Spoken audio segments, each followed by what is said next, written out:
আসসালামু আলাইকুম। আমি সারিয়ানস মম। কেমন আছেন সবাই? আমরা আলহামদুলিল্লাহ ভালো আছি। অনেকদিন থেকে মেয়ে বায়না করছে মেলায় যাবে। কিন্তু এদিক ওদিক করে এটা ওটা করতে করতে আর মেয়েকে মেলায় নেওয়া হচ্ছে না। হুটহাট প্ল্যান করে পরিবারের সবাই মিলে মেলায় চলে আসলাম। আমরা মেলায় আসতে আসতে প্রায় সন্ধ্যা হয়ে গিয়েছিল।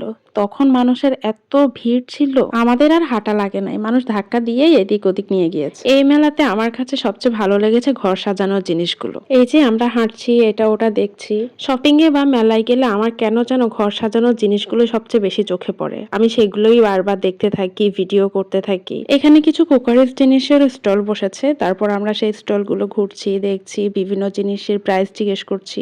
এই যে এই মগগুলোর দাম চাচ্ছিল 150 টাকা করে। তারপর বাসার জন্য কিছু শোপিস দেখছিলাম আমরা।